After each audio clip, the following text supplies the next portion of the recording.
भारतीय मनीषियों ने मानव जीवन को जीने के लिए जो उपलब्धियां प्राप्त करने के लिए हमें मेहनत करनी है, वो उपलब्धियां हैं धर्म, अर्थ, काम और मोक्ष। लेकिन आज के समय में हम लोग धर्म को अपनी सुविधा के अनुसार मोड़ते हैं, अर्थ और काम की प्राप्ति के लिए धर्म को छोड़ने के लिए तैयार हैं, और मोक्ष के ऊपर तो हमारा ध्यान ही नहीं है।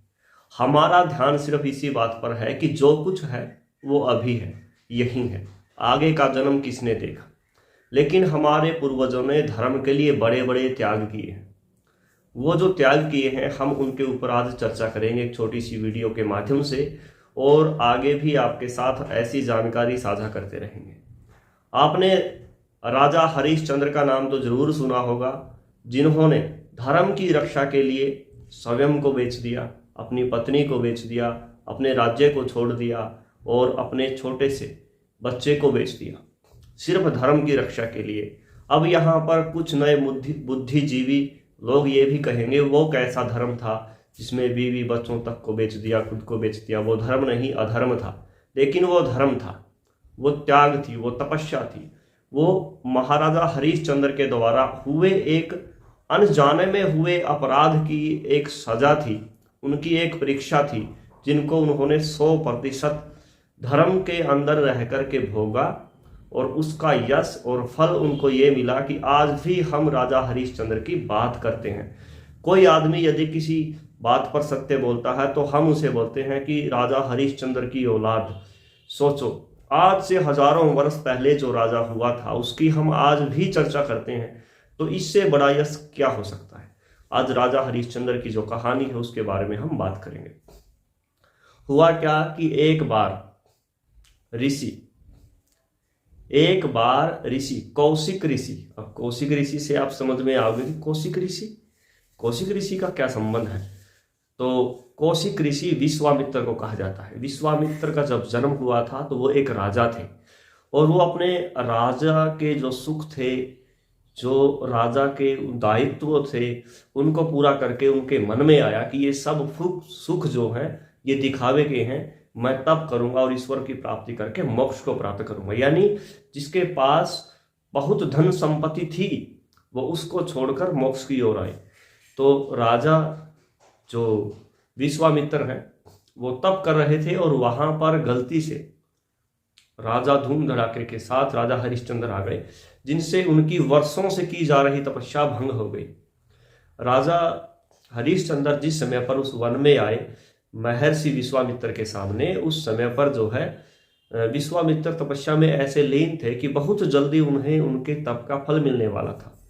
तो उन्होंने राजा हरिश्चंद्र को श्राप देना चाहा। तो राजा हरिश्चंद्र ने कहा कि हे देवता, मेरे पास जो भी है वो सब आप ले लो, मेरा पुण्य ले लो, मेरा धन ले लो, मेरा वैभव ले लो, मेरा राज्य ले लो, मैं भी आपका ऋणी हूं, पर मुझे श्राप मत देना।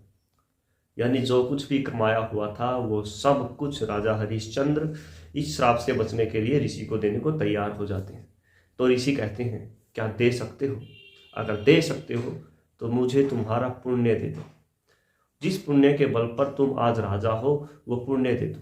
तो राजा हरिश्चंद्र ने संकल्प किया कि मेरे जीवन में, पिछले जीवन में या इस जीवन में जो पुण्य हुए हैं अभी तक, वो सब आपको समर्पित करता हूं। और राजा हरिश्चंद्र अपना सब कुछ छोड़ छाड़ के जो है बनारस के लिए निकल पड़े। बनारस जिसे महाकाल की नगरी कहा जाता है, वाराणसी, काशी, तो वहां से निकल पड़े। तो जैसे ही वो जा रहे थे वहां उसी समय पर विश्वामित्र आए कि हे राजन, आपने जो अपराध किया था उसका बदला तो चुका दिया, लेकिन एक कर और आपके ऊपर बचा है कि 1000 स्वर्ण मुद्राएं 1 महीने के भीतर मुझे आपको देनी होगी। अब राजा के पास फूटी कौड़ी नहीं थी। तो राजा ने कहा, जी महाजन, जी महाराज, मैं आपका ये कर जरूर चुकाऊंगा, और 1 महीने बाद मैं आपको काशी में मिलूंगा और वहां पर जो है आपका ये कर मैं जो है चुका दूंगा। तो हुआ ये कि 1000 स्वर्ण मुद्राएं आज भी कमाना बड़ा मुश्किल है, तो उस समय पर तो इतने रोजगार होते ही नहीं थे।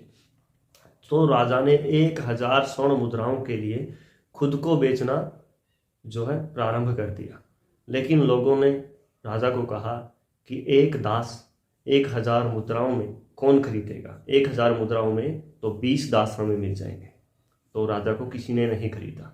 अब समय जैसे जैसे समय बीतता गया तो रानी ने सलाह दी, जहाँ धर्म है वहाँ आप हो, और जहाँ आप हो वहाँ मैं हूँ। जब आप अपने धर्म को निभाने के लिए इतना कर रहे हो तो आप मुझे किसी को बेच दो। तो राजा ने 400 स्वर्ण मुद्राओं में 500 स्वर्ण मुद्राओं में रानी को किसी महाजन को बेच दिया।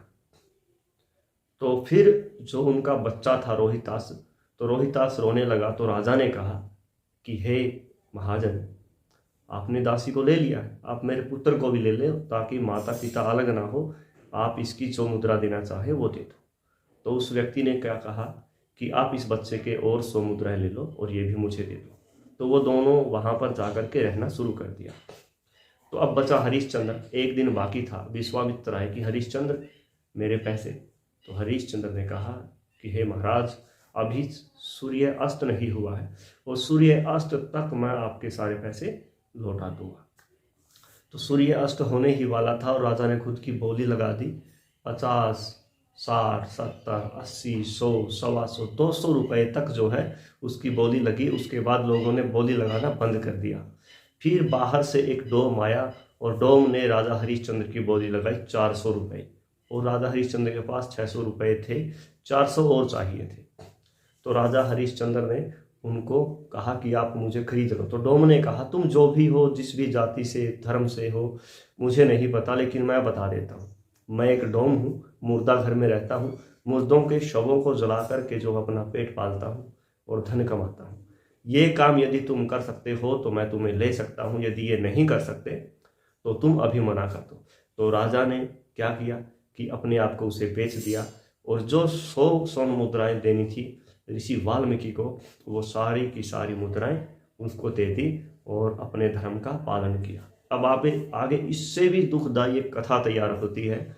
वो ये है कि अब राजा हरिश्चंद्र जब वहाँ पर शमशान घाट में बैठकर अपनी ड्यूटी निभा रहे थे तो उनके पुत्र को एक विषैले नाग ने डस लिया और उसकी मृत्यु हो गई।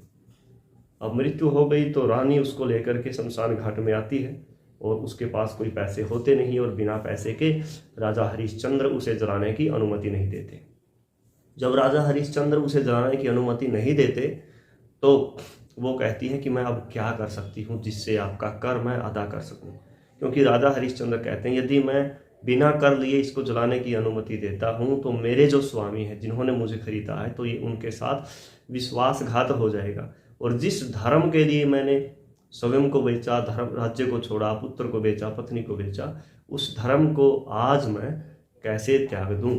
तो राजा हरिश्चंद्र कहते हैं कि जो वस्त्र तेरे पास है, ये आधा वस्त्र यदि तुम मुझे दे दो तो मैं इस बच्चे को जलाने की अनुमति दे सकता हूँ। तो जैसे ही रानी उस वस्त्र को फाड़ने के लिए तैयार होती है तो ऋषि विश्वामित्र आते हैं। ऋषि विश्वामित्र आते हैं और कहते हैं कि राजन रुक जाओ, आप अपने धर्म पर बिल्कुल डटे हुए हो, आपने निसंकोच निस्वार्थ अपने धर्म का पालन किया है, और यहाँ मैं आपकी परीक्षा ले रहा था। जो आपका राज्य था वो आपका हुआ, जो आपकी पत्नी है वो आपकी हुई, आप अभी से राजा हुए, और जो आपका पुत्र है उस पुत्र को मैंने ही नाग बन करके ढसा था, उसको मैं अभी जीवित कर देता हूँ। अभी कुछ लोग कहेंगे कि कहानी बड़ी मनोरम है, पर ऐसा हो नहीं सकता। ये किसी कवि के द्वारा लिखी गई एक कहानी है, बड़ी अच्छी कहानी है। तो मैं आपसे कहूँगा, क्यों अच्छी कहानियाँ सच्ची नहीं होती क्या? यदि आप कोई भी कल्पना कर सकते हो, कोई भी कल्पना कर सकते हो, उस कल्पना में आप किसी ना किसी अपने को बिना जोड़े कर नहीं सकते। यदि आप कोई स्वप्न भी देखते हो तो उस स्वप्न में या तो आप खुद जुड़े होंगे या कोई ना कोई आपके आसपास का जुड़ा होगा, नहीं तो आप स्वप्न नहीं देख सकते। तो इसी प्रकार जो है, ये जो कहानियाँ हमारे धर्म ग्रंथों में हैं, ये सच्ची हैं या कल्पना मात्र हैं, लेकिन इनके अंदर जो सीख है वो बड़ी खास है। आजकल कुछ लोग ऐसे हैं जो कहते हैं कि मानव ही धर्म है और सब धर्म जो है अधर्म है, किसी धर्म का कोई अस्तित्व नहीं है मानव धर्म के सामने। तो मैं उनको कहता हूँ, मानव धर्म है, इंसानियत ही धर्म है, तो वो सनातन धर्म का एक हिस्सा है। राष्ट्र प्रेम ही धर्म है, तो ये सनातन धर्म का एक हिस्सा है। जीव प्रेम ही धर्म है, तो ये धर्म का एक हिस्सा है। गौ सेवा ही धर्म है, तो ये धर्म का एक हिस्सा है। जलती हुई धूप में किसी प्यासे को पानी पिलाना धर्म है, तो ये धर्म का एक हिस्सा है। किसी भूखे को भोजन देना यदि धर्म है, तो ये धर्म का एक हिस्सा है। हमारी अगली वीडियो होगी धर्म अर्थ। ये हमारी आज की वीडियो थी कि धर्म के ऊपर हमारे ऋषि मुनियों ने क्या हमें बताया है और क्या हमें करना चाहिए और किन किन त्यागों का सामना जो है हमारे पूर्वजों ने किया है। और हमारी अगली वीडियो होगी काम के अर्थ के ऊपर। अर्थ, धर्म का मूल जो है वो अर्थ है। धर्म यदि आपके पास है तो अर्थ भी आपके पास आएगा, और धर्म के द्वारा कमाया गया अर्थ आपको यश देगा, कीर्ति देगा, लाभ देगा, और अधर्म से कमाया गया अर्थ आपको एक दिन जरूर डुबा देगा। इन्हीं शब्दों के साथ नमस्कार, वंदे मातरम, जय सिया राम, जय गौ माता।